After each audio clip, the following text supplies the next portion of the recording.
word that makes people shiver. Most think that Broadmoor is a prison. In fact, it's a high-secure psychiatric hospital and home to some of the country's most dangerous and violent offenders.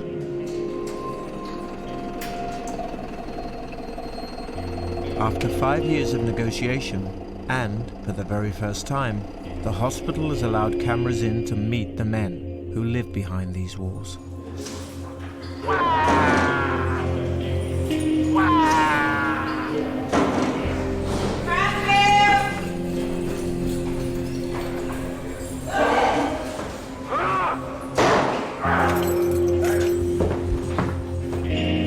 Broadmoor's got all this bloody history about people being all these monsters here, basically. But you can be violent, but that don't mean you're a bad person, because sometimes you're not intending it. Hello, Bravo 10, Gulliver.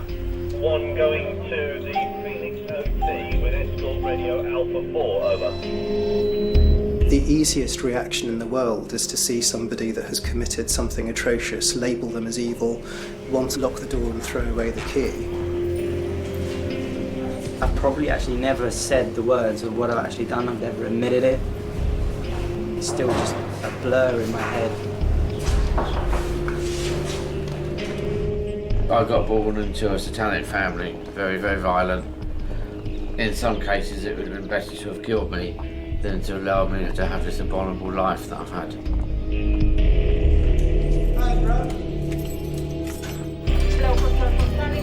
With unprecedented access and filmed over a year, this series reveals the secrets of life inside Britain's most notorious institution.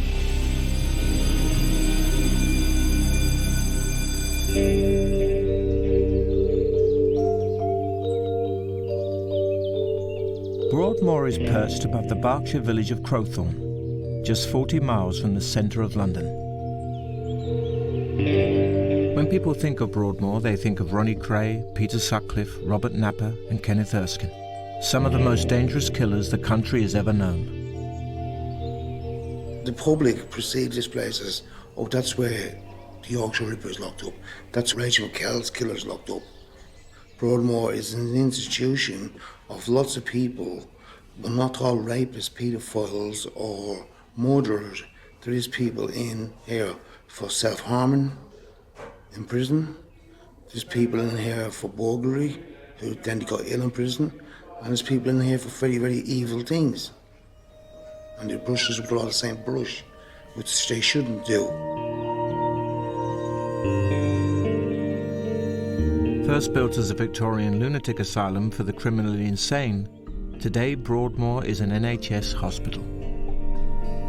Over its 150-year history, it's been a secretive and mysterious institution. Staff are under strict instructions not to discuss patients outside the hospital walls. Thank you very much. Many won't even admit to working here. Close family members know that obviously where we work, but if we're in a normal mainstream, then you would probably say you work in a hospital or something. We don't really talk about the place. Listen, if you said that you worked in Broadmoor, you'd just spend the whole of the day or the afternoon with a barrage of questions about the place, so it's just easier to say you work for the NHS. They're told not to share personal information with the patients either, and to leave their private lives along with their possessions at the front door. Broadmoor's most notorious patients, like Peter Sutcliffe and Kenneth Erskine, have chosen not to participate. But many of the men here have been front-page news and are vilified by society. This is the first time they've been allowed to tell their stories. I've done everything from taking hostages, multiple hostage takings, stabbings, multiple assaults, violent assaults, fire setting. I set a fire in a hospital, psychiatric hospital, the first one I ever went to. It's mainly violence, and my history is mainly violence. Broadmoor's 200 patients are all men suffering from mental disorders. They're classified as vulnerable adults, and only those who have capacity to give consent have been allowed to talk to us. Their faces have been blurred to protect their identities.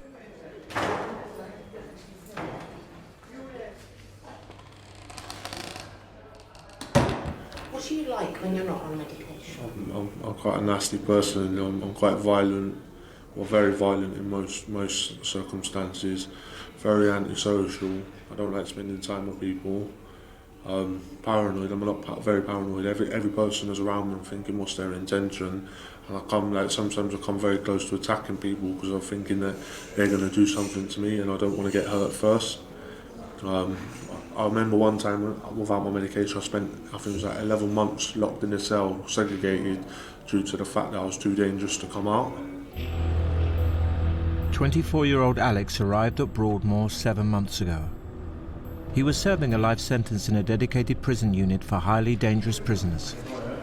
They could no longer manage him. When I was younger, we chased a seagull all around my council estate, right? With a box, because I had a broken... Now on an admissions ward, he's been diagnosed with mental illness and personality disorder and put on medication. One of his symptoms is auditory hallucinations. He hears voices. I was doing a fruit salad the other day for an assessment. I had to do this assessment for personal motor skills, is like for learning disability. And I was cutting a mango, and I've never used a sharp knife. In the 7 years I've been away, I've not used a sharp knife, and I was shaking. Literally, I've nearly cut my fingers off because the voices were telling me to attack the people in the room with the knife, and it was goading me into it. And I thought, I can't do that. So I managed to finish the fruit salad, and I felt, wow, like what achievement. Because most probably a year ago, 2 years ago, I would have done it, you know. It's dirty. Everywhere is dirty. No. It's dirty though. No, we will clean it afterwards. But we want to give you bedding for now, yeah? This is Cranfield, the intensive care ward, home to the hospital's most acute mentally ill patients. Okay, I'll do that. I'll put Dr. Villian with me. Can we come in?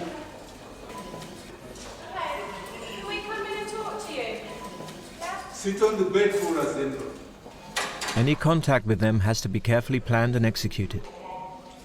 This is a 6-person unlock. The door to this patient's room can only be opened with 6 staff present.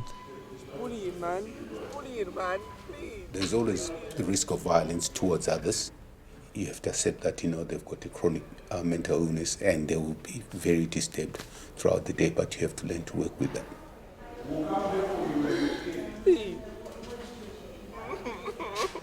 Our focus when working with these guys is actually telling them that they're here not because of the illness, they're here because of violence.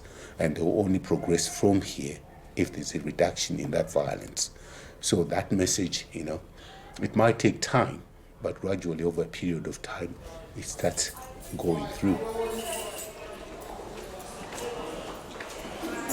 On this ward, even the most routine tasks run a risk of violence and involve a protocol. This patient has asked for a drink. Just give us a minute. She's going to get a coffee, okay? Yeah, Habibi. Shukran means thank you, right? You taught me all this. Casablanca. Right. I've got your help here. If you go sit down, no, the one at the back, all right? Look, you need some more? I've got a house here for you, okay? Thank you. Thank you, guys. Life in Broadmoor can be a game of snakes and ladders, with patients moving between the hospital's 15 wards according to their mental state.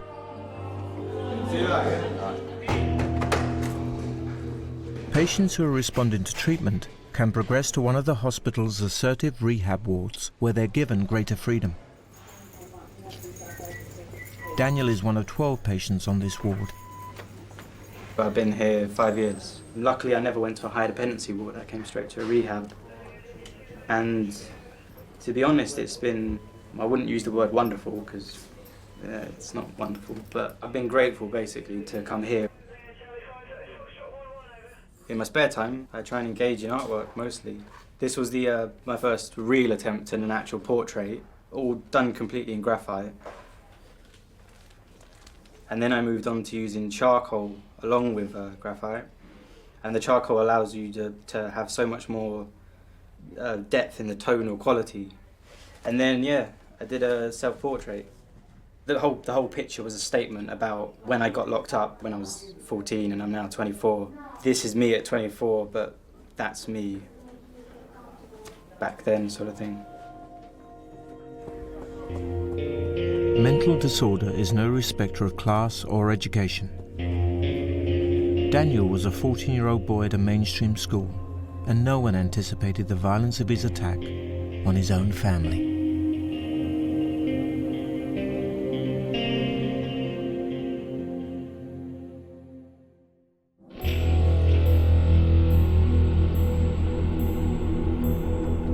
All of the men in Broadmoor present a grave and immediate risk to the public, and many have committed violent crimes, from arson to torture, rape and murder. Unlike a prison sentence, they have no release date. I've been a bit of a conundrum for the psychologist, and I've had about 9 different diagnoses from 30 different doctors. I've had seminars about me done, I've had people wanting to write books about me, just because of the unusuality of my offence and my age and what happened. I mean, my family are my saving grace, to be honest. You know, they're hugely supportive. And what's even more amazing is that my offence was actually orientated against my family, sort of thing. So the fact, and what a lot of people see is that when a family member has committed an offence against a family member, they often disown them, sort of thing. You know, it's too much for the family, but they've told me that they swore they'd stay by me when I was christened, and they have, sort of thing. You know, they've always agreed I've had Asperger's. One of the problems I have is I'm not very good at understanding emotions, or if I'm feeling something, I don't always understand what it is that I'm feeling. But if I can draw it, I can get out these angry feelings or these frustrations of being locked up, or guilt or remorse, and all these negative feelings I can channel through this imaginative artwork, sort of thing. SB9. I've probably actually never said the words of what I've actually done. I've never admitted it. After you. Because I still get flashbacks. It's mainly guilt. I still struggle to bring it to mind. It's still just a blur in my head, and I've done such a terrible thing. That's one of the things that I've got to come to terms with eventually, is that I've done this, it's happened, and it will be with me forever. We're not allowed to reveal the details of Daniel's offence. Okay. The only thing I was wondering about was I sort of get problems with fine motor control and spatial awareness, things like that. Like bumping into things and dropping things a lot. As you say, it's not one of the most common side effects. In fact, the opposite is being reported. Daniel is taking medication and undergoing psychological therapy. These, together with everyday interaction with staff, are the cornerstones of the treatment here. Have you noticed any benefit? I don't really know what it is I'm looking for. I have noticed a difference on you, not over the last 2 weeks, but certainly over the last 3 months. I think that you are much more able to spend longer time with people on one-to-one situations. Broadmoor can feel like a ghost town. Patients can only move at certain times and in certain configurations, and cameras record where each patient is at any given moment. Hello, Alpha, Gulliver. From Alpha to the Newbury therapy with The control room ensures that incompatible patients do not collide. They're far enough away now, so you can carry on. Patients who are well enough leave their wards to go to work, study, and even once a week go shopping. It's strangely like a village. We've got any wine gums? Wine gums? And then wine gums or nothing? There's a shop or not? Shut up. You shut up. What's going on? You sure it's okay?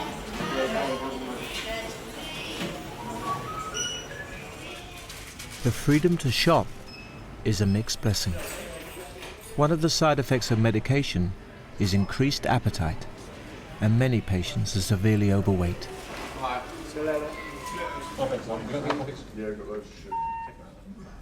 However normal it feels, the reminder of the threat of violence is ever present. Searches looking for potential weapons are carried out before any patient movement. This is stuff that we've retrieved from patients. Okay, this is just what used to be a CD, and it's been broken up into shards. It can be used as a blade, even self-harming. In fact, we don't use the CDs here anymore. We've got spoons and forks that have been sharpened off on the edge. So a normal teaspoon, plastic spoon, which is quite innocent to you and I, has been fashioned off and can be used as a potential weapon to stab. And it's just an example of how vigilant we have to be with everyday items. I've done a lot of self-harming, as you can see. Cut my own throat a couple of times. Cut my throat about 4 times, I think. Funny enough, I think it was about 5 weeks before I come here, I hung myself. And they had to do CPR on me in the cell, like, you know. I was sexually abused when I was a child, and that had an effect on my behaviour, on my mental state. Like, I couldn't sleep at night and all the rest of it. I was, you know, basically everything you go through when you've had a traumatic situation like I did. I think as well that being here, I said to my mum, this feels like the best I've ever been in 10 years. Patients that come here, they will have perpetrated often horrendous crimes, but they are also victims, and it is very easy to see somebody as either the perpetrator or the victim.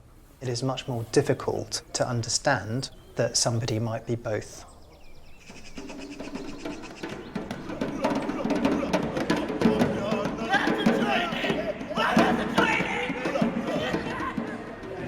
Patients from different wards meet at certain events. First of all, thank you for giving up your time, because we know you could be doing other things and you have all different work streams. And a lot of Today is a diversity workshop, and poet and lawyer Dave Nita is encouraging them to celebrate their different cultures. We're going to invite you to speak about your own culture, but before that we're going to have lunch. But most of them are celebrating lunch. With no alcohol or tobacco allowed, food is the only thing they have free rein over.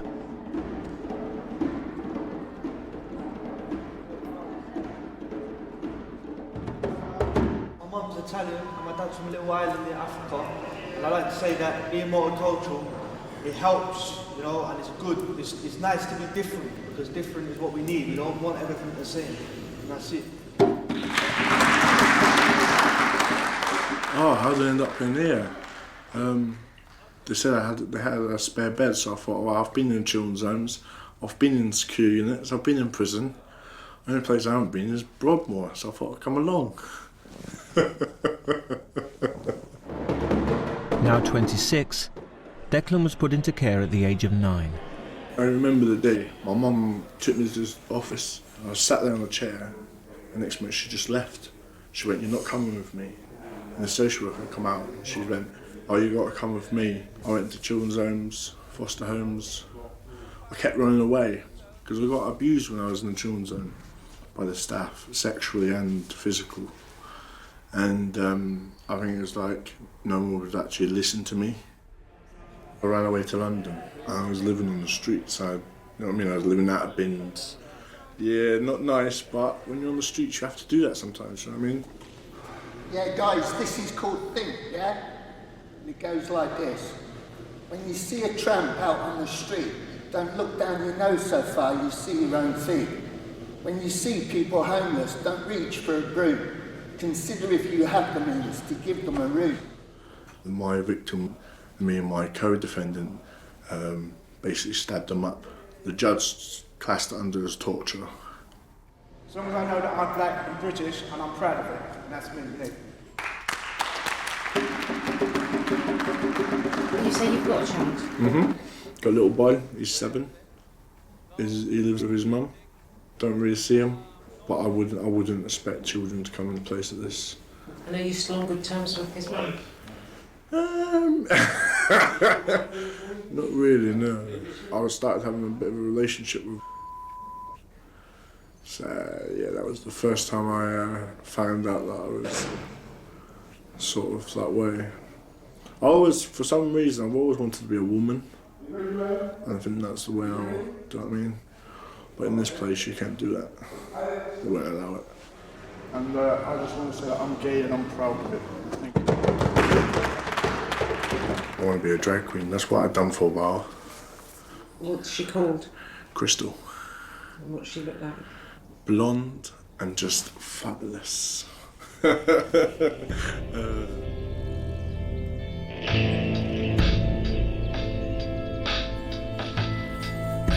We've come to Chepstow, a medium dependency ward where Lenny wants to show us his artwork.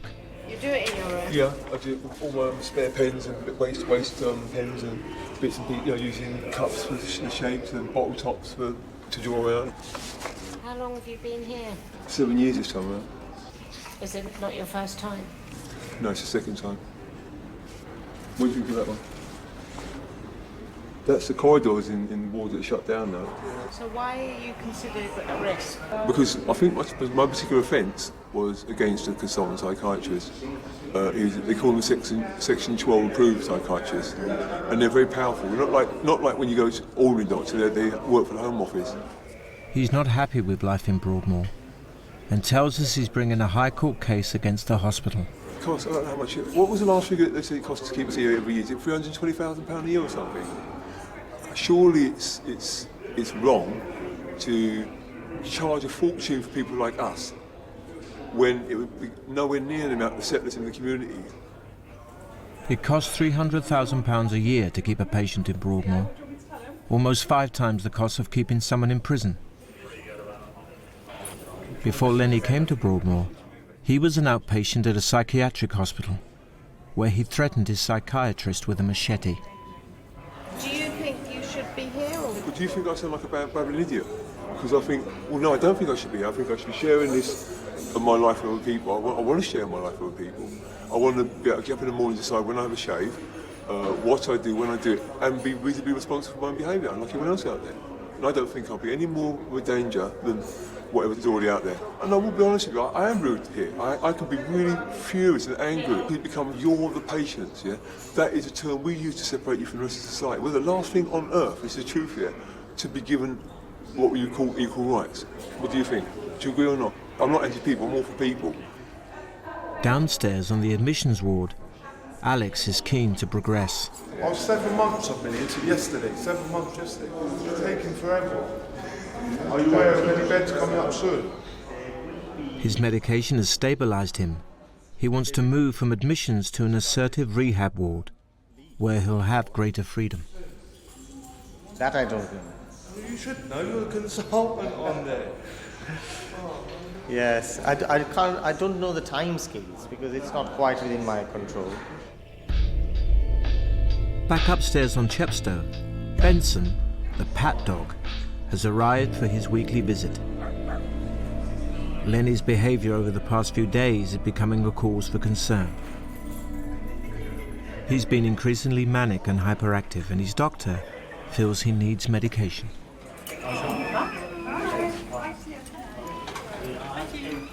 Lenny refuses to take it, so it would have to be forcibly administered by injection. Hang on, feel me. Tell me to let go of me, not to touch me. I don't want you to be at risk if you guys just... Tell me not to touch me. This is wrong. You can play with us. I'm not fighting you. We're not going to fight you, just for your business. It's not for me, I'm an idiot. It is. Just wait. No, I can't really out the way. Have you guys not locked the door? Guys, we really need to get this started. If you just mind, just please. Okay? All right. At this point, staff tell us to leave the ward. We're told we can see Lenny the following day.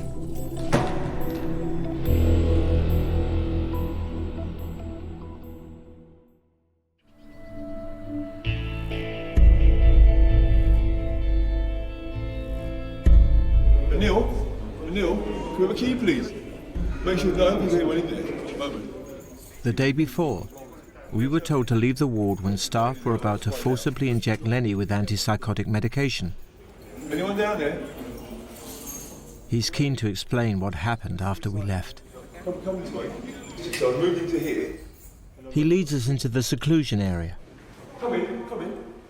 Right, well, I was on here, and I was, first of all, I was like that way, and I was laying like this, right, and I was trying to say, please don't turn me over, because I'm not trying to fight you, and then they said, well, you're going to get it, and the next thing happened, they all came in, they twisted and turned me, I then made a deal with them on the bed, so I was like this at one point, like that, all started holding me, I was like that, and I said, would you please let me go, and I'll get up. So I went like that, I said, okay, then I had to give in, so I went like that, stood like that, and I took down my pants and trousers and they stuck me there, that's it, and I came out again. That's what happened. But I didn't, what do you think? So what's your opinion about that? But did you hit one of them? Yeah, but that's because I was being chased off here. One of the biggest areas of conflict between certainly doctor and patient is the issue of medication. This is all sealed, right? It's stifling here sometimes. One of the difficulties with psychotic disorders is your interpretation of reality is different from other people's. If you genuinely believe there's nothing wrong with you and you don't need any medication, why on earth would you want to take some of the medications that would be up for discussion? The next thing is the area. Can we open this door, please? He's particularly angry for two reasons. So one is he doesn't believe he'll benefit from the medication at all. The second reason is that he believes he's involved in a major High Court case against the hospital to expose a range of malpractice, particularly in relation to him, but in general, about how these services are just really keeping people in jobs and don't provide any useful service. The hospital's defence is just, he's with some of the most notorious people in the country. I'll show you. He believes we've given him the medication purely to dull his mind and weaken his chances of being successful in that case. In fact, he's not currently involved in any legal action or court case. No, you're not going in there, sorry, it's private, I can't let you go, it's private. That's my mess, my own mess. And look, can you show mum now? Look at that, that's my mum and me. She put it in black and white from the 60s here. He's a man who spent a long time in institutional care. In previous settings was frequently assaulted. He was violent himself on several occasions, but he was often assaulted. You want a drink or anything? A cup of tea or something? Fine, you sure? Anything? Soft drink? Perfect. Right, thank you very much. Thank you very much. Sorry to have to wait. There are 11 other people, by the way. Thank you very much.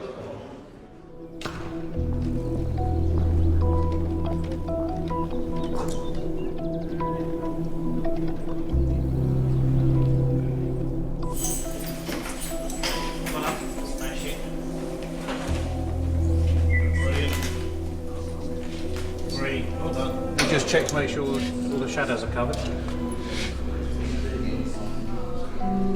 So they're checked at the first thing in the morning, again before the patients go back.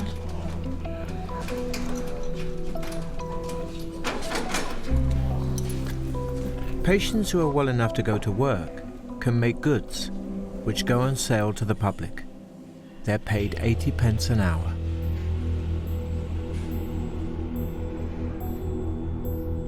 Alex has been doing well and is now allowed off the admissions ward to come to work. Everyone's saying, oh yeah, you're going to move. They said I would have moved by Thursday last week. Nothing's found out. I've been on to my psychiatrist saying, look, why am I still on an admission ward after 8 months when there's a bed for me on rehab? No? Are you a bit frustrated? Yeah, it is frustrating, but I'm just at the moment focusing. Next week I've got a visit. Mum and Dad are coming up for 2 days. So, you know, I'll spend some time with my family. They have a saying here, there's time, and then there's Broadmoor time. Which episode did you see last of EastEnders? About a week ago. Last night? Last night, yeah. Yeah, so what, did they show the man who was pretending to be Nick Cotton's son? No, I didn't see it. While medication can often control behaviour, extensive therapy is needed to change it, and that takes time. I'm in the diary, okay? Okay. Estelle Moore is the hospital's lead psychologist. She's been here for 20 years. You all right? I would say just carry on with the violent offenders group, what finishes in December. Okay, right then. Patients undergo specific therapies depending on their offence, whether it's violence, sex offending, or fire setting. Understanding relationships and borderlines. No, not borderlines, boundaries. What sort of actions are safe and contained in relationships? The sorts of things that you would do that feel like normal and safe relationships? Laughter. Laughter is Yeah. okay, so laughing. Talking sensible. Feeling comfortable with each other. Declan was found guilty of a life-threatening assault on a man. Do I feel sorry for him? No. Will I do it again? No. No. I'm missing the sun, I'm missing the surfing. You know what I mean?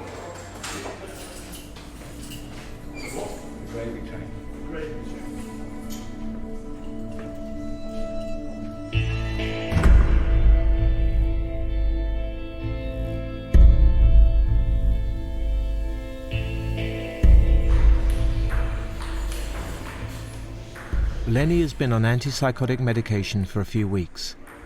It's had time to build up in his system. Now he's had the depot injection, the chemicals from that are slowing down his reaction to the point where he has those few more seconds to think, how am I going to reply to this? And he will reply in a much more manner to what you or I would reply to something. I could definitely empathise with them. He hasn't come from a different background to me, but he has come from different parents to me. Seems to be the case with so many. Yeah, no, I'd agree with that. You can probably see, if you go back into the lives of most of our patients, you could probably identify them at 5, 6 years old and say, I'll be seeing you later on, and things like that. Yeah, he's all right. He's my buddy. One day he's going to tell the truth as well.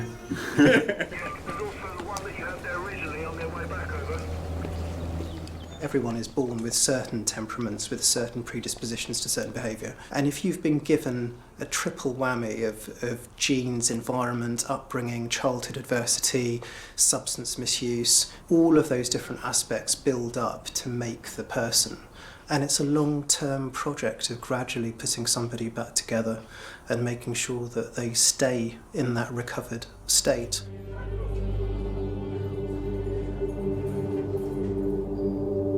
Things have finally changed for Alex.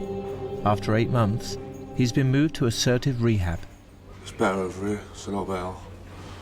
Got a lot more freedom, key to your door, come out when you want, make hot drinks.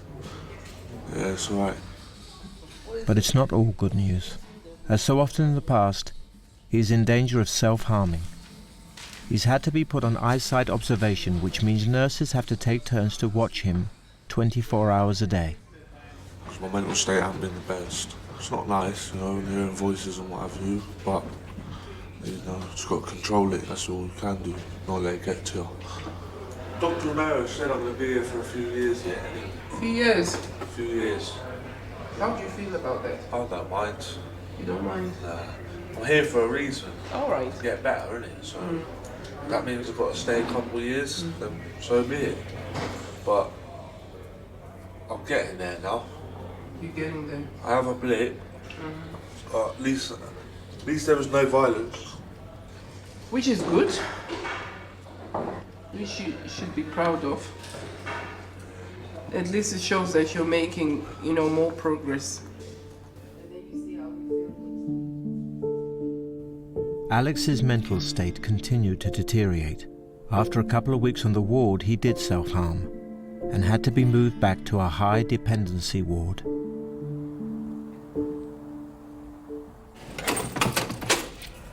Can we meet up then? We can. Where should we go? On Chepstow ward, Dr. Larkin wants to discuss a recent incident involving Lenny and another doctor. I was saying that I was really pleased that they're now starting to try and find paedophiles in our society, how pleased I was, and that they weren't just ordinary poor folk that were getting nicked, it was also people who were important who were getting found out. Okay. And I'm really pleased about that. And she felt threatened that I was saying it also included a couple of doctors that were nicked for paedophilia. You're not angry with her about something in her report? No, I wasn't angry with her. It wasn't directed towards her. It was directed towards the general idea of paedophilia. Because you know, I am a victim of paedophilia for 9 years under the Home Office when I was a child myself, and they've done nothing but bury that fact. Because though I'm an offender, I am an offender and admit that. I'm guilty of the crime that brought me to Broadmoor. I threatened to kill a Section 12 consultant psychiatrist, like you are, with a machete. But I'm not guilty of raping myself. Well, I think the issue was that you felt that nobody here was competent. No, I was being tied up, right, raped against my will, alcohol shoved down my throat, right, pacified with all kinds of medicines that belong to that person, not me, so that I would be pliable and agree to having sex, which I didn't want to do. As a 5-6-year-old boy, right, 9 years I was in the system itself, seeing psychologists at the same time of being raped, and nobody did a single thing to help me. You're offering me therapy, and I'm not angry at you. I'm not angry at anybody. I'm angry at the people that did what they did to me. They would never recognise that I was a victim. So, are we agreeing that you're going to meet with David about options for therapy for you as a victim? Yeah, thank you very much, Dr. Larkin. You're welcome. Thank you. Okay. Oh, I've got to keep. If I keep trouble free, if I keep out of trouble for 12 weeks, they'll let me work in the cafe. Yes. You think you can do that? Be hard, but I'll give it a try. The most challenging patients are housed here on Cranfield Ward. Any movement outside their rooms has to be carefully planned. Violence is always near the surface. Patients are allowed, one by one, in the yard for limited periods. A patient doesn't want to return to his room.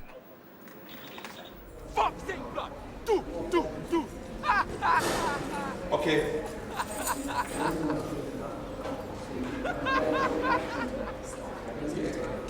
He's gearing for a fight. Well, let's get it started. Did you take it? His primary nurse, Mo, has already given him an extra 30 minutes. It's a planned intervention to relocate him to his room because his presentation dictates that he could put up a fight. Do you feel he's a bit unstable at the moment? Yeah, very. Yeah. It's quite threatening and verbally abusive at the minute. Yeah. Mo puts on a camera to record the planned intervention in the event of any violence. You said half an hour.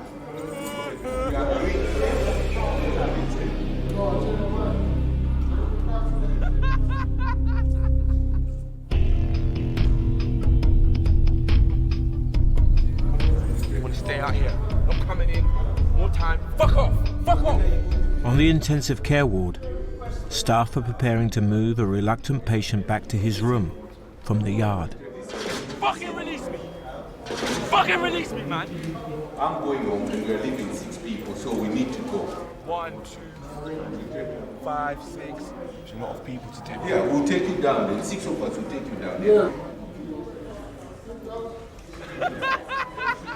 Shall we go? Because we need to go home. Go home then, innit? I'm not troubling you. We need to be ready now because we are ready. Yeah, turn around. So turn around for us. Right. Yeah? Right. Let's feed that honey through there to me. Don't worry, we'll do exactly the same. Relax. Bring your next hand to the side. Bring your next hand to the back. Go on, bring it up. Nice, thank you. Right, move. Right. Nice and relax, yeah, bro? The hospital has forbidden us from showing this restraint procedure, even with the patient disguised, on the grounds that he doesn't have capacity to consent. His voice has been replaced by an actor's. Fuck off! Get off me!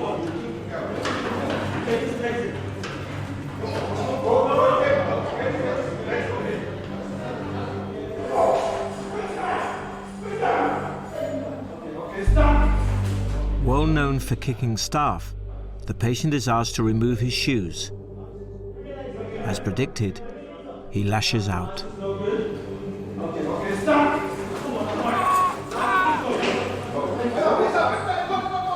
The 8 staff members get the patient onto the floor for everyone's safety.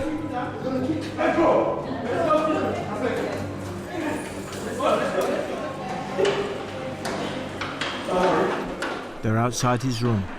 It's back on the floor and a final maneuver to get him safely through the door. Take his ankles, someone take him off the knees. We're gonna lift him up, okay? Just stand. Stand! Once in the room, the patient is placed on the bed, feet furthest from the door. Then one nurse will keep hold of his legs, another his arms, and a third his head. Start off, man! Start off! They let go and exit, one by one. Release the legs. The last to let go is holding his head and nearest to the door.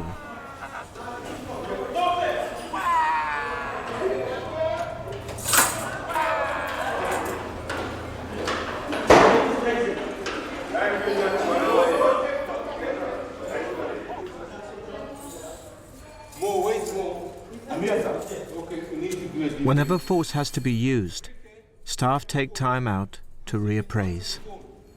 Started being verbally abusive and threatening. Are you okay? Clenching his fist, swearing. The minute presenting that manner, you know he's going to fight. You know, you can't predict these things. We did our best to try and manage it. But the most important thing is that everybody is safe and the procedures were followed very well and the patient himself is not harmed or injured. Yeah. So that's it then, guys. Back to our jobs. That's it. That's Good work. Good work, team. Right. On average, there are 5 physical assaults a week on staff, I'm okay, just a scratch. Are you sure? including punching, kicking, throwing hot liquids, urine and faeces. Some are serious enough to warrant the hospital pursuing criminal charges. Does that happen to you a lot? It's part of, Can you know, be anyone at any anyone, time. any time, you know. Obviously, you can see their state, Just put a bit of water. their mental state is very unstable. Oh, really unpredictable. Anyway, it was well managed. Yeah. Because at times you can get serious injuries. So Mo, is every day like this for you? Sorry? Is every day like this for you? Every other day. There are days when the ward will be very settled, the patients are quiet, will be in a happy mood, but not all the time because their mental state tends to subside a lot. So you were right about him though, weren't you? Yeah, of course. I am his primary nurse, so I know him. You know, you can tell, you can see it's coming. It's about knowing your patients, we know all of them. So was he complaining about how many of you there were there? He was counting how many staff there were. He knew that we are ready for action. You know, in as much as they are mentally ill, but they are not stupid. Yeah, some of them, they know exactly what they're doing. It's kind of like pre-planned that I'm gonna get them. And they'll look at the team to say, oh, I think this is a weak team. And then they'll go for it. Yeah, I'm going. Yeah.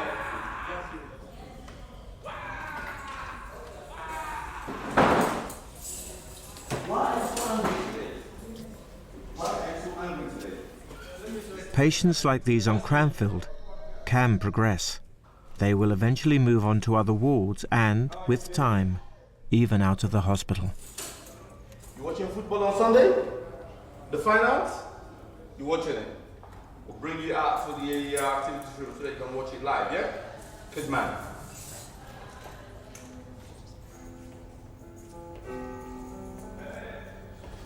Every day there is love for you, and every day we can start anew.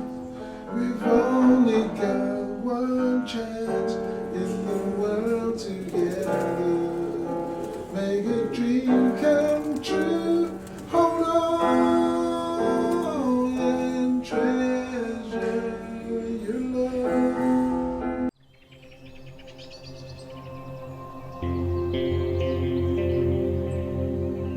Broadmoor, the world's most notorious high-secure psychiatric hospital, home to some of the country's most infamous offenders.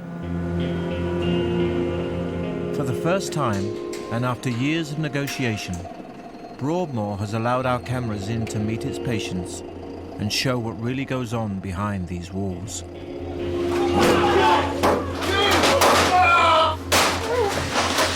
November 2-1, we're now in Kempton Ward, picking up a couple of patients. Can you confirm that gives you 4 there, please, over? I shudder at a lot of the things that I've done in life and the bad mistakes and opportunities that I've missed. For a second, I just remember bang, hearing bang, and my finger pulling the trigger. It's the worst experience I've ever had. Broadmoor's actually been my lifeline because obviously, you know, when I was in prison I was given 6 months to live And I'm here 13 years later.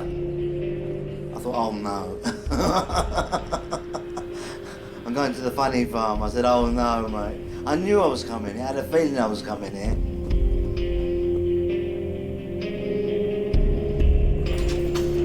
Men are sent to Broadmoor because they are suffering from serious mental disorders, and many have committed violent crimes.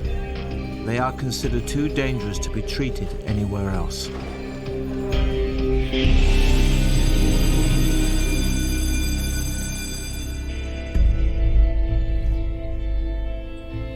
Many think that Broadmoor is simply the dumping ground for society's most notorious criminals, a final destination with no hope of return.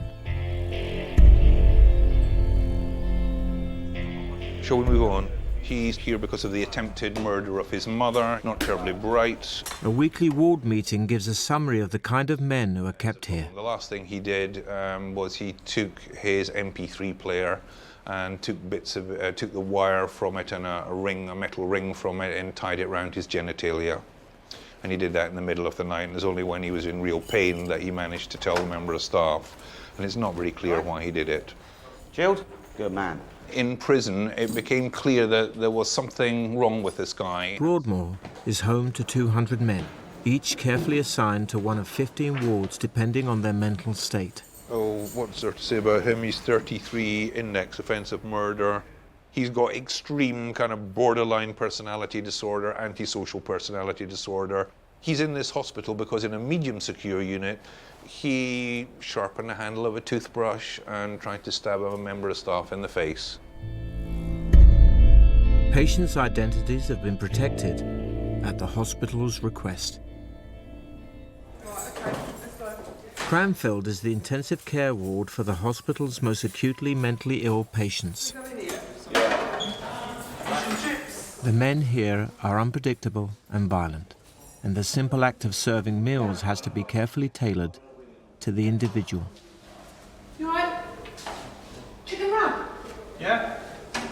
Don't tell him. No, he's here. Give us a chance. Yeah, food is here. Chicken schnitzel. Thank you.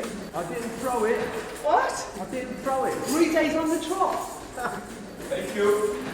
One of the biggest misconceptions, I think, is that those that have severe mental illnesses or those that end up in a place like Broadmoor are kind of destined to be unwell forever or to be risky forever, and that simply isn't true. The mental disorders that we treat are very amenable to treatment. It's hard to believe that men, locked up like caged tigers and only ever allowed out one by one, can ever progress. But each ward in Broadmoor is a staging post to their recovery. Good breakfast, mate. Breakfast time on Epsom, a high-dependency ward. The risk here is a little lower. That's hot, that is, mate. They brought your meds yet? Oh, well, they'll be coming in a minute. Right. All right, mate? Patients here are allowed out to associate with each other, with plenty of staff in attendance. You can get out, man. I want to see. You coming out? Is he coming out? Yeah, you can come out. Come on. Come out, yeah. Yeah. Tell me what you want. Pull your trousers up. Pull your trousers up, yeah. You need to wear trousers like Simon Cowell, up to the waist. Belted. When did you last clean your room? Leanne McGee is the hospital's director. Whenever she can, she comes back to the floor. I love being on the wards. I love seeing the patients. I'm a nurse. You never lose the... This is where you want to be, really. You just have butter, yeah. Just butter. Yeah. And your day goes much quicker. It's better spending it with people that you're being paid to look after than sitting at a desk, you know, which sometimes seems somewhat meaningless, but there we are. Right, I hope that's okay, Trevor? Yeah, fine. We're coming in with your breakfast, mate. I think there's a difference between being mentally ill and not being mentally ill, and I think if you're mentally ill and you've done something that perhaps you are not in full control of at the time, you certainly, society owes you a break, and I think everybody deserves to have a bit of hope. If you have no hope, you're just going to give up. Okay. Enjoy. Yeah, I have a coffee. Live like Italiano. Italiano. Can I be rude and ask how old you are? I'm 40 years old. 40. Yeah. Altogether, I've done 20 years. 15 years here and 5 years in prison. Long time, innit? I was a child soldier. It's called Somalia, Somaliland. Were you? Yeah, when I was young, I had my first AK at the age of 9 years old. You know, so... Was that AK-47? AK-47, yeah. AK-47. Is that a machine gun? No, it's AK-47. Is it like a rifle? Yeah, it's not rifle, it's like it's a gun. You've never seen AK-47? You've never seen AK-47? He's well on the way to be referred to assertive rehab. Oh, good, good. He's doing really well.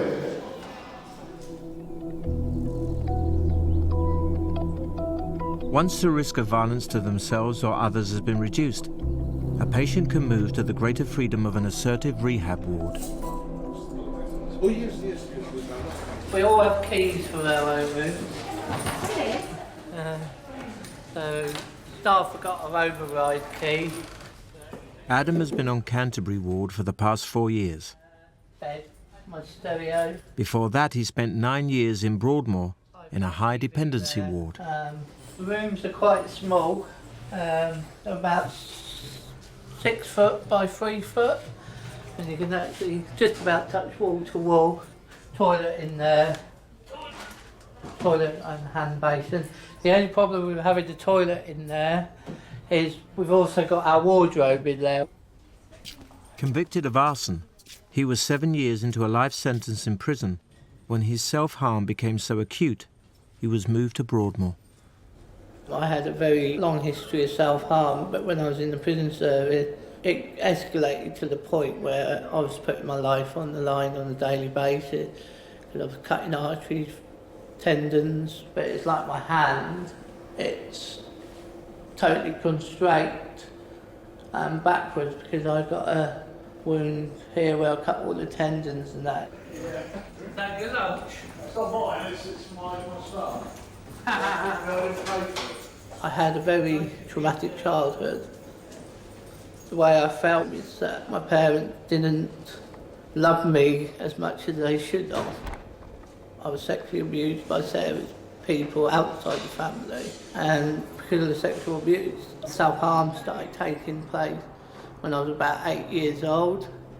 I started off with pulling out toenails and things like that.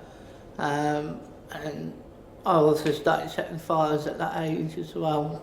I just sort of grew up hating everybody, hating society, hating life. Self-harm was a way of me escaping all that. I just do that, turn it down, and I just lie in my bed like this. And then once the beat gets going, I start doing that. Adam's Broadmoor journey has been long with many setbacks, but the end is finally in sight. He's to be allowed out on trial leave to a medium secure unit 30 miles away.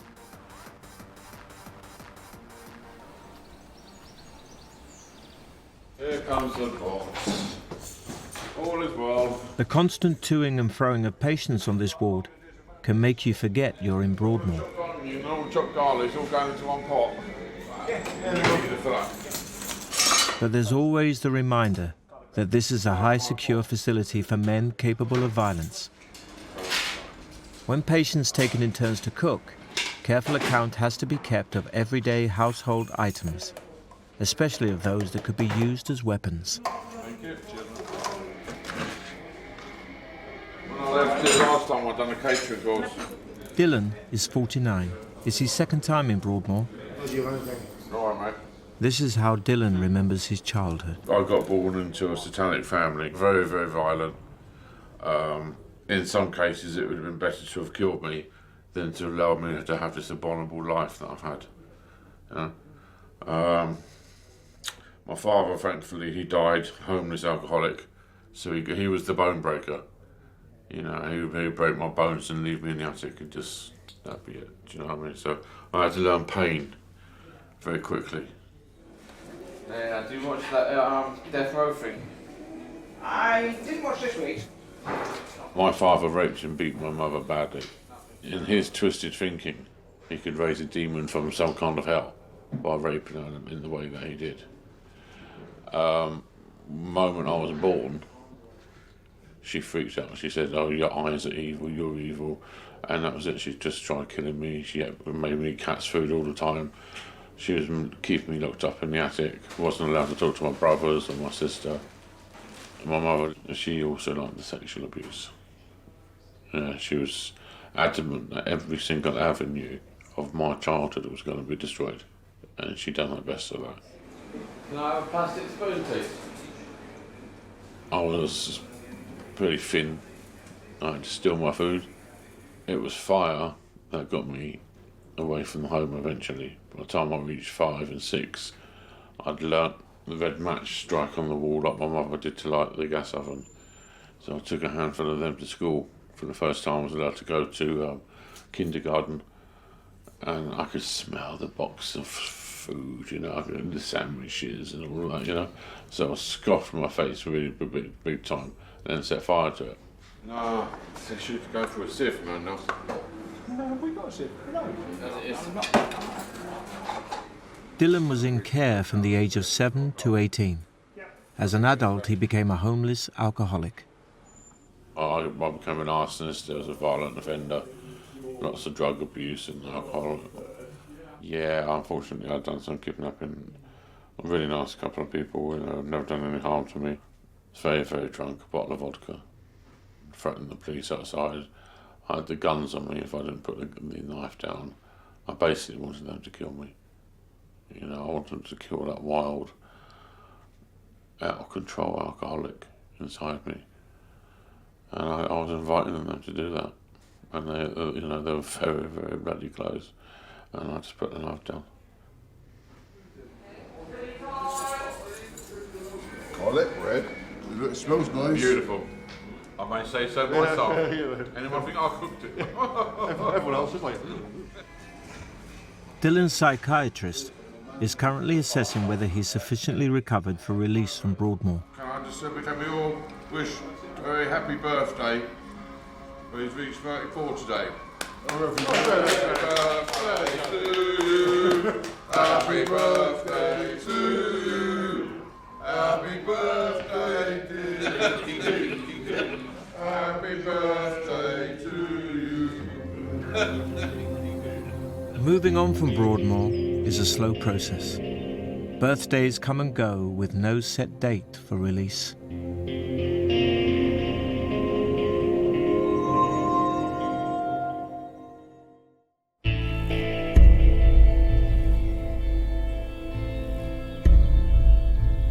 Broadmoor has 800 staff.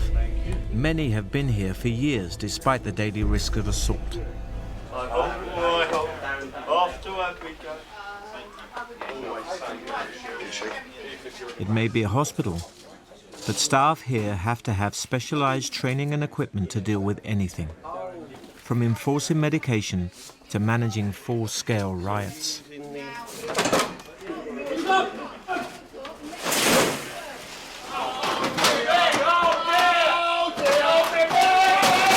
It's unusual training for nursing staff.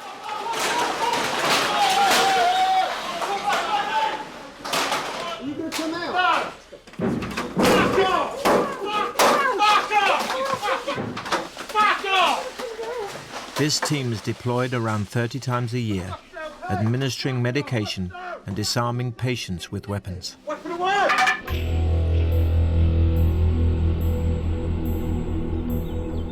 Not everyone in Broadmoor is directly violent, but their behavior can nonetheless cause grave risk to others. Anthony has been on an admissions ward for 5 months. He's at the start of his Broadmoor journey. Is that your normal reading? No, we're forced to read out of the Sun or the Mail.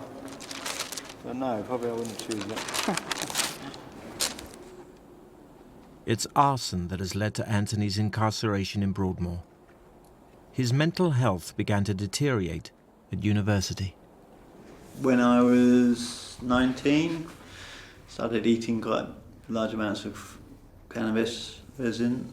Started eating it? Yeah. I had a glimpse of what I thought on cannabis were things that could solve problems for the whole of the world. I became very grandiose. I believed that the sum of the total energy in the universe was God, and therefore you are God and I'm God, and this bed is effectively God. And then doing just bizarre and unusual things like climbing bridges and surfing on trains and taken back to hospital because I drove past a police car when I'd been high. So, but when you say you drove past a police car, what's wrong with that? On the pavement. Ah. Anyway, during that period, somebody broke into my flat and kicked the door down and threatened me in my flat. And the door whacked me in the face. After I'd been banging and making music on the window, so I'd been a bit of a nuisance neighbour. But I didn't have a mobile phone. After he left, I barricaded the door and lit a fire in my window to try and get help. Sent to a medium-secure psychiatric unit, he again became psychotic and started a fire there. This brought him to Broadmoor. He's previously been on preventative antipsychotic medication, and now his psychiatrist wants him back on it. My introduction to the mental health system was jab full of a medication that when you wake up you just feel absolutely terrible, you can't function, you can't communicate, you can't do anything, and it effectively makes me mentally disabled. Anthony is refusing to go back on medication. My doctor, he's saying I'm well at the moment, however, he was sort of pointing out that the MOJ and probably the public in general will not accept me in the community off medication. So he's saying that if I don't get medicated, I may never get out.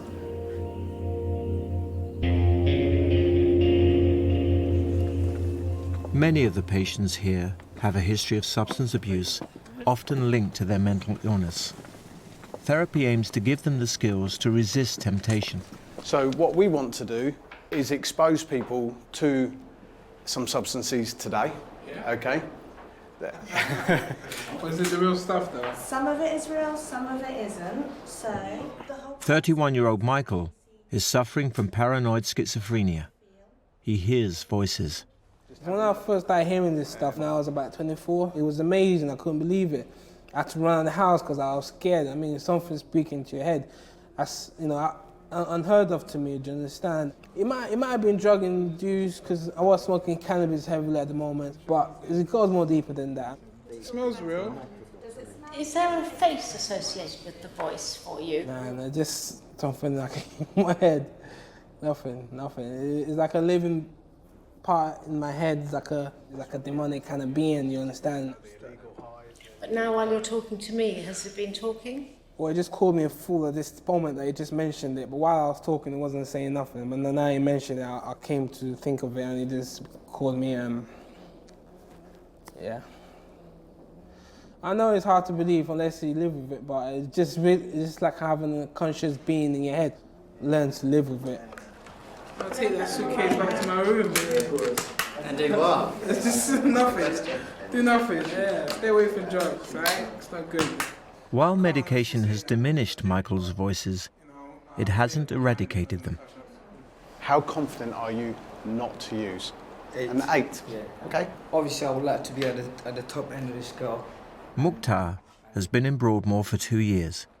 It's been the most stable period of his life so far. I've never seen my mum. Never seen my mum, you know. She's supposed to be in America. No. You've never seen her your whole life? I've never seen her my whole life. I've tried to find her, but that's the difficult part because I don't even know her full name.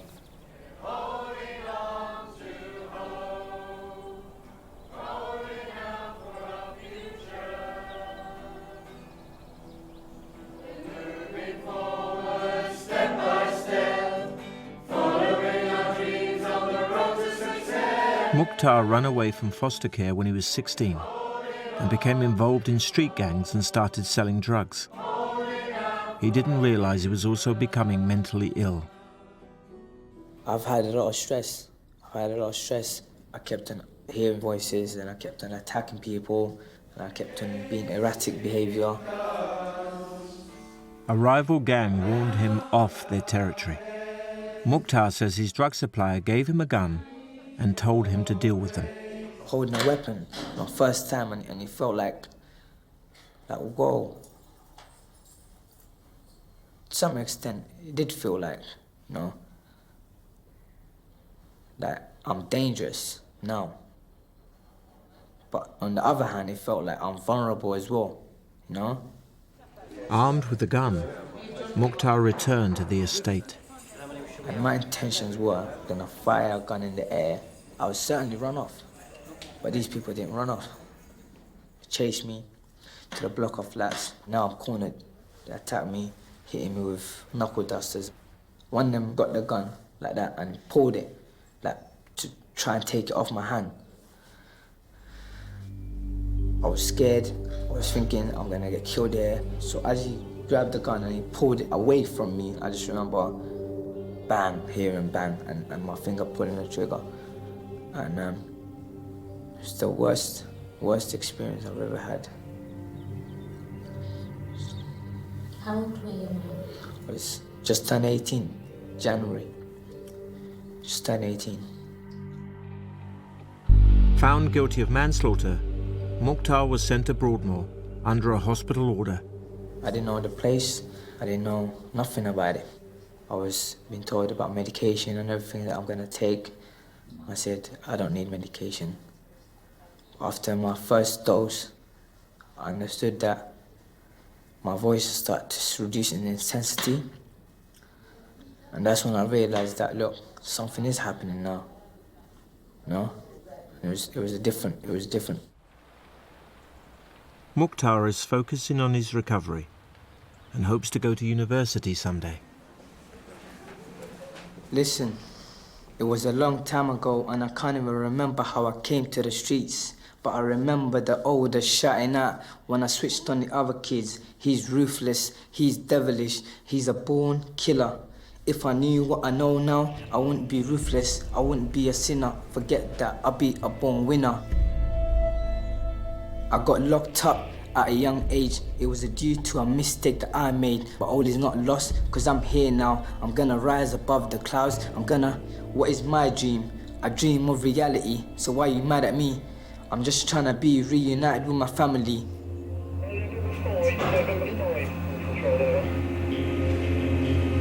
Like everything in Broadmoor, getting in and out takes time and follows a strict protocol. Yes, Alpha, that's all received. You're clear to move. Escorted by nurses, Adam has been out to visit the medium secure unit he's hoping to move to within the next couple of weeks.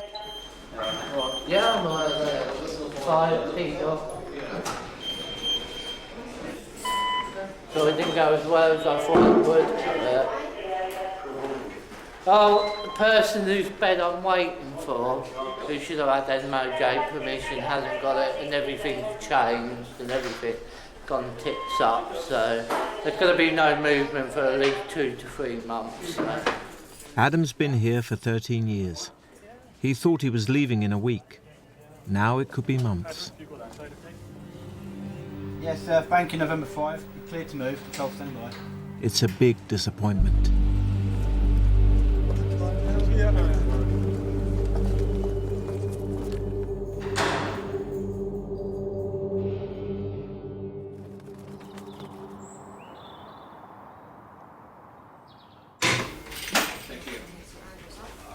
Hello, stranger. How are you? You're back tonight? Yeah. I was told you weren't back until the 12th. Really? Who was he? Yeah, it wasn't a very good day. More I did, the more depressed I got. And in the end, I came in here, and then I just ended up screaming, shouting, crying. I started throwing things at my daughter way to say, look, get in here now, because I'm just about to do something. But I'm still screaming and shouting, quite hysterical. Normally when I throw things, I get up, pick the bits up and do something with them. you know, and I didn't this time, so that's another thing, it shows how far I come. Oh, you mean you use the bits to hurt Yeah. yourself? Not a normal thing to do, 40-year-old very things about, but I had to do what I needed to do to get my head out of that situation, you know, to show that I was in pain and angry and stuff like that. But you didn't self-harm? I didn't self-harm that time, which I got a lot of praise for. If Adam does self-harm, he'll jeopardise his chances of transfer out of Broadmoor.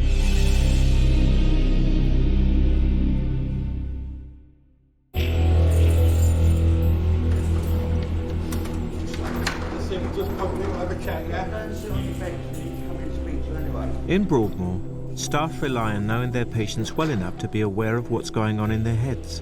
They call it relational security. This patient believes the hospital is trying to poison him. Hi. I was going to ask you the same question. I'm very well. Just to kick off, there are several staff that I can smell a bad odor coming from when they hand me something.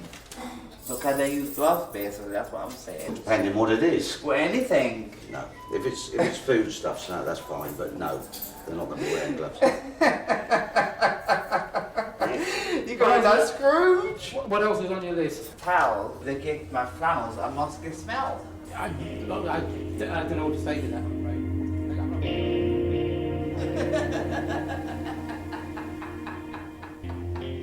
To be honest with you, I've had enough of this place. Like you've had enough. Okay, so maybe we'll come Every back single to... day doing the same thing, seeing the same people day in, day out. It's just madness. The thing is, that whilst we're here, all they ever talk about is RSU, RSU, RSU.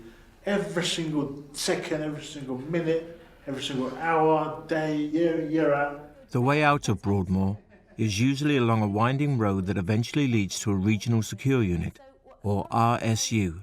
They're found in towns up and down the country. And once you do get to an RSU, all they'll talk about is, listen, you can't know where you are, you're going straight to Broadmoor. So that's the first thing with Broadmoor. Then you come back to Broadmoor, if you can't behave yourself, you're doing well, you're going to go RSU soon. Simon has been moving between high and medium dependency wards within Broadmoor for some years. Well, are we saying something about the difficulty of being here? I just abscond. I'm going to abscond if they piss me off on the RSU. Because last time they really pissed me off, and I had to knock out some of them. I made weapons as well. I went in the office, yeah, I closed the door behind me, I blocked it with filing cabinets, the door, and I just trashed the office. And I enjoyed what I did, I enjoyed it. That's one of the reasons why I met him, by the way. How are you? I don't know what to say. Doing all right.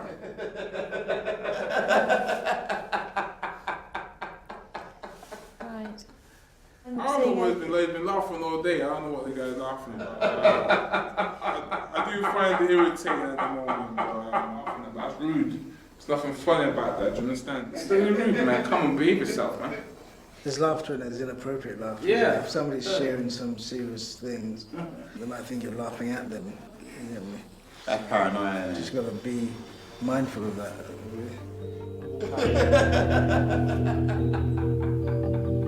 A few weeks later, Simon attacked a nurse on his medium dependency ward. He's due to return to high dependency. It's a step backwards. So he's been here before, you know him? Yeah, it's his third time back, yeah. But he likes it on here. He likes the staff and he likes the structure, so that's why he wants to come back. So some days when he wakes up, he'll say that I'm Turkish today. And then the next day he'll be Greek. So he's quite funny. But yeah, no, you can have a laugh at him, which is good. He's one of the funnier ones of the crew. You all right? Let me get on there. They're collecting Simon from the seclusion area in Chepstow ward, where he's been kept since the incident. Get yourself ready, you come with me and Trev. He's threatened to attack more staff and needs the restrictive regime of a high dependency ward. Chop chop then. Shake a leg, mate, come on. He's got his back to the door, yeah? Bit back to the door. That's it. Hands behind your back, mate. Well done. Come right back. Come back in a minute, trainers. Put your trainers on.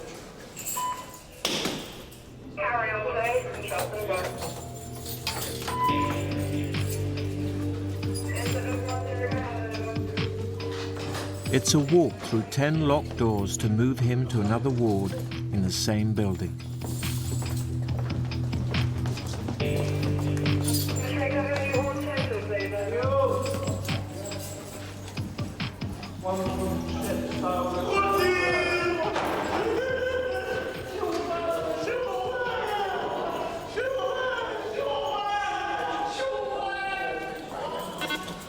We don't like to see anybody coming back, but it's a quick fix. I mean, we get him back into the structure, restart him on his medication, get him stabilised again. Then I'm hoping that he will only be back here for a matter of weeks, and then we'll progress him back to Chepstow, and that'll be his pathway route out of Broadmoor.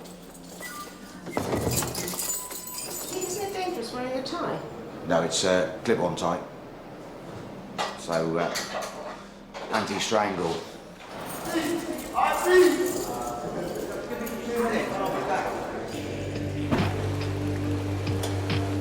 Not allowed later.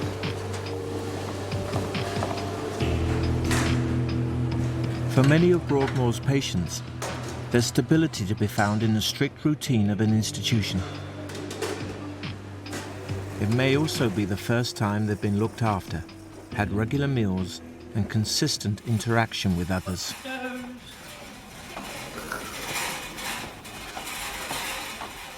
It's easy to be bad. There's no rules to be bad, but there are a billion rules to be good.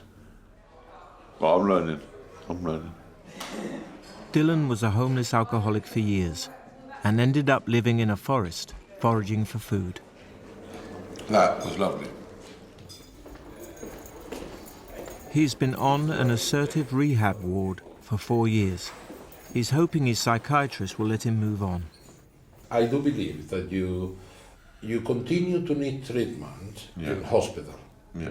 Okay, in that respect, my view is that you still have a mental disorder, personality disorder. Yeah.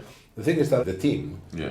we do not believe that you need to continue this treatment in high security. I'm still cautious. I still believe that you need treatment in conditions of security. Yeah.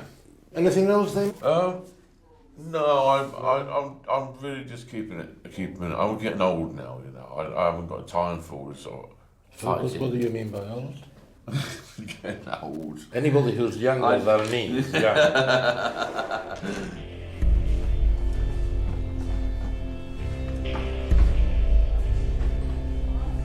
As the saying goes, I'm not the only gay in the village. I know who I am. I know what I've done in the past, you know. I'm a 40-year-old gay man living in a psychiatric hospital. People can't accept that for what I am, and that's their problem, that's not mine. You know, I just try and make lemonade out of lemon, best situation out of a bad situation, you know.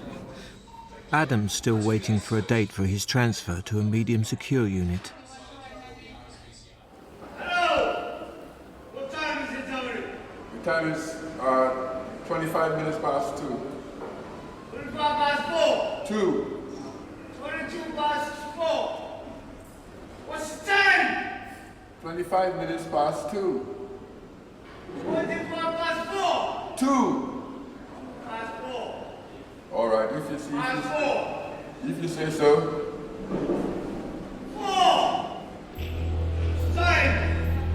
If it came between you leaving and you taking medication, what would you do? Well, we'd then force medication. What, me personally? Or just as a team? Downstairs and still stuck on the admissions ward, Anthony continues to question his need for medication. We want to make sure that the person that we're giving medication to needs it. You're right, I'm just doing the checks, okay? Another big question. At the moment, I've got capacity to make decisions, apparently, according to the doctor. Do you think that mental health patients should be able to, while they're well, choose treatment? I think one of the biggest cruelties of mental health conditions like psychosis is that often the first thing that will disappear is that understanding that your own behaviour and your own thoughts are actually being impacted upon by your mental health. Would you say that a risk to the public And without that insight, it is very, very difficult to persuade anyone that they need treatment. So if you can imagine yourself in a situation where somebody is telling you that you're unwell, or you don't think so, and then they're trying to persuade you to have a medication that might make you sedated or it might make you put on weight, that's not an easy conversation to have with somebody. We don't force injections on people just because we haven't got anything else to do that day. Sure. There's lots of other, but there's lots of other things that we look in, just like you do. But you agree that medication is forced on some patients just as a prophylactic, just to stop them becoming unwell in the future? I'm not agreeing to that side of it. But it's... I'm not agreeing would you to say any that of that doesn't happen? I am saying there are times when we have to give people medication because they become a risk to themselves or Yeah, others. so say and because their someone's... mental health is deteriorated. But I'm not discussing other patients, we're discussing Okay, you. Can you walk with me so I can make sure everyone else is okay? I'm well.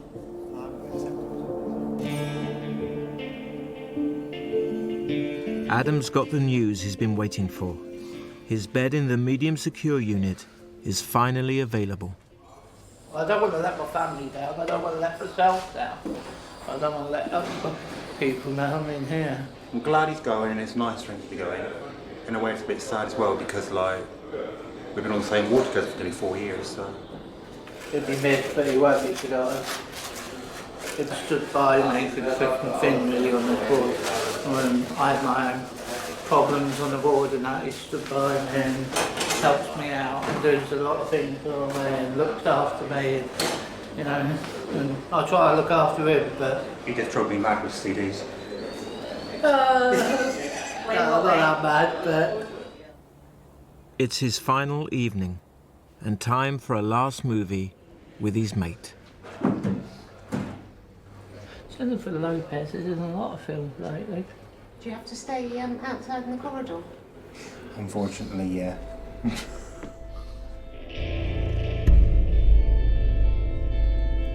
I will miss this place. It's been my home for nearly 40 years. I know people don't like us calling it home, but it is home. It's all right, close my door. Yeah.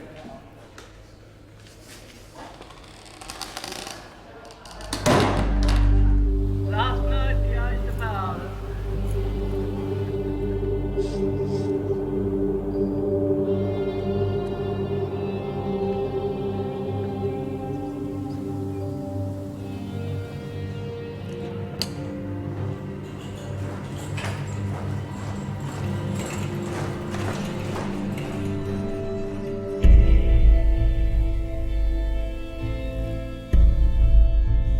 Anthony's condition had been stable, but a few days ago he was forcibly medicated following an incident on the ward when he refused to return to his room and threw himself on the floor, singing prayers. Best thing is if we start off with your perspective on things. His brother and his solicitor are attending a meeting to discuss his care. And yes, I was singing, I was argumentative, ended up in the seclusion room, then stripped forcefully, and then medicated. I've slept for 2 nights and all those symptoms have gone. I think that's worth noting. Okay, so you recognise you were psychotic for a period of time? Yes. Yeah. The conclusion that we have arrived at is that it would be appropriate for you to have prophylactic antipsychotics. Is it best practice according to that I'm involved within this decision-making process? I think your views about medication are very well known to the team. Why do you believe that I am so anti-psychotic medication? Well, I know that you experience it to be uncomfortable, but... Uncomfortable? It is torment. It's the debilitating effect of not being able to communicate, to be able to have internal anguish and frustrations and no longer be able to converse with the people that you love. When you lose all your friendships, you become isolated. And then you've got the physical side effects.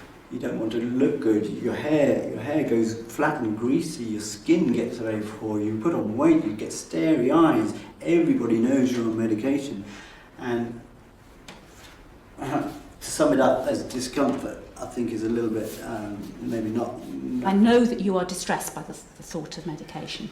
Everyone can hear that, but the trouble is we have a bit of a knack of spending so much time on that we lose time to help you with other things. And we need, whilst hearing what you want to say about that, because it's important, not having that be the only thing we ever talk with you about.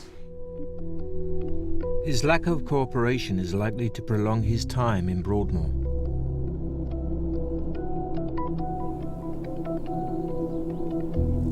After a second psychotic episode, Anthony started taking medication.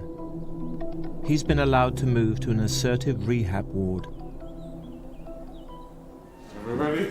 Yeah. So, man, Can you do another one for me, please? Following his psychiatrist's recommendation that he be kept in less secure conditions, Dylan is going to a mental health tribunal to see if they will agree. I have totally outgrown being in Broadmoor. Okay, I've done my medication, I've done my groups, I've done everything. Let's see the next stage now, give me a little bit of hope. So, because I'm a one-man band, I don't have family outside or nothing. So if I give up, that's it. No one's going to pick me up and say, well, look, come on.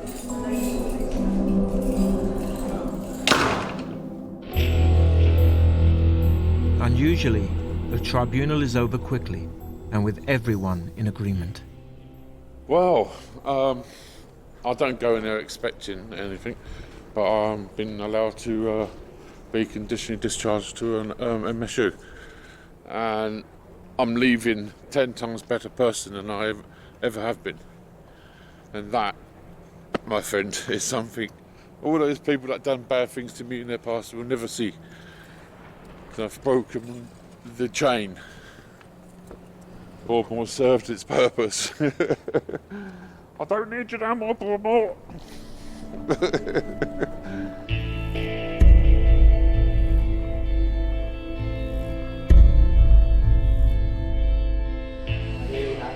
Adam is finally leaving Broadmoor, and Leanne, the hospital's director, has come to say goodbye. Goodbye and good luck. Oh, okay? Yeah. All the best. And you? Okay? Yeah. Don't come back. All right. All right then. Cheers. Bye, Leanne. That's nice for her to come down. You look after yourself. Don't get too stressed out. Don't let this place drag you down. Right, see you soon then. All right, see you soon. See you later, alright? Yeah, take care. Good luck. I'll give you that. Thank you. And I'll give you this. Don't have the key ring because that's my own. Bye-bye, room.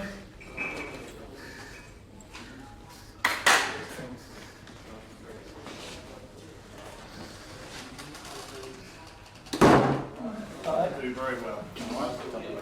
I think on behalf of the team, we're really proud of you. Well, I didn't get an emotional now, but we are really proud of you. good luck. Yeah. And we mean that.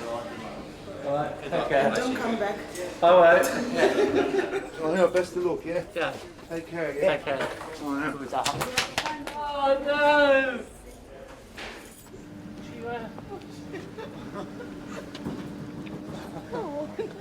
Bye, I'm going. Bye.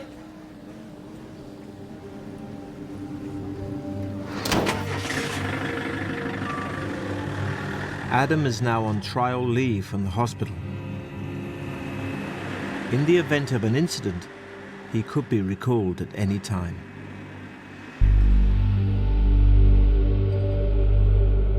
This has been the first, and quite possibly the last chance to see inside Broadmoor Hospital in its current form. The lives of today's patients will continue nearby, where a new hospital is under construction.